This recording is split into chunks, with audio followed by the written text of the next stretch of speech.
स्वराज मराठीमध्ये आपलं स्वागत आहे। सर्वसामान्यांचा आवाज, निर्भीड, बेधडक, स्वराज मराठी। क्षणाक्षणाला मागे पुढे होणाऱ्या बैलगाड्या, श्वास रोखून धरायला लावणारा क्षण आणि काही सेकंदाच्या अंतरानं तिसऱ्या क्रमांकावर असणाऱ्या बैलगाडीनं प्रथम व क्रमांकावर येत जिंकलेलं मैदान, अशा उत्कंठा वाढवणाऱ्या सांगलीवाडीतील बैलगाडी शर्यतीनं हजारो शौकीनांच्या डोळ्याचं पारणं फेडलंय।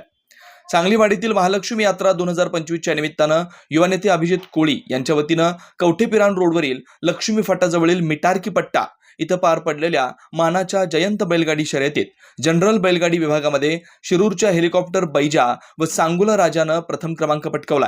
विना लाठी काठी मोटरसायकल अशा पार पडलेल्या शर्यती पाहण्यासाठी सांगली, कोल्हापूर, सातारा, बेळगाव, विजापूर जिल्ह्यातील हजारो शौकीनांनी उपस्थिती लावलेली होती। श्री शिवप्रतिष्ठान हिंदुस्थानचे संस्थापक संभाजीराव भिडे गुरुजी यांच्या हस्ते शर्यतीचं उद्घाटन, तर राष्ट्रवादी शरदचंद्र पवार पक्षाचे प्रदेशाध्यक्ष आमदार जयंत पाटील यांच्या हस्ते बक्षीस वितरणाचा कार्यक्रम पार पडला। हेलिकॉप्टर बैजाचे मालक बाळू हजारे व सांगोला राजाचे मालक रावसाहेब मेटकरी यांना प्रथम क्रमांक देण्यात आला। महालक्ष्मी यात्रा 2025 निमित्त गेले 4 वर्ष झालं मानाची जयंत बैलगाडी घोडागाडी स्पर्धा इथं आयोजित केली जाते। प्रत्येक वर्षी या स्पर्धेला उत्स्फूर्त प्रतिसाद प्रेक्षकांचा मिळतो।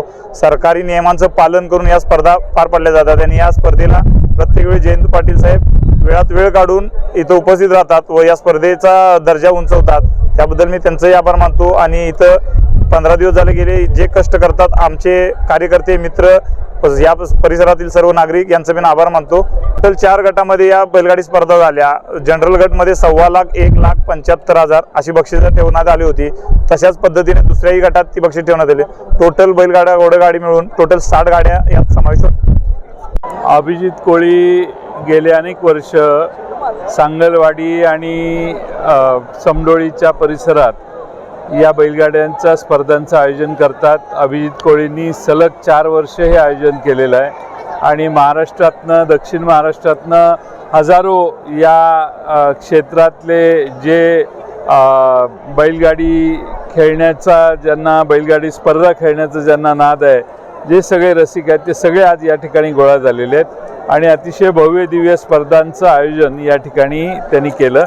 फार मोठ्या प्रमाणात लोकांच्यात हा खेळ किती यशस्वीपणाने लोकप्रिय झालेला आहे हे बघता येईल। आमचे खासदार डॉक्टर अमोल कोल्हे यांनी लोकसभेपासून या खेळाला गती देण्याचा प्रयत्न केला, पुन्हा चालू करण्यासाठी त्यांनी प्रयत्न केले, अनेकांनी केले प्रयत्न। आज हे स्वरूप बघितलं तर बैलगाडा स्पर्धा या महाराष्ट्राच्या ग्रामीण भागात प्रचंड लोकप्रिय झाल्यात, हे एक मात्र खरं आहे। शक्तीपीठ संदर्भ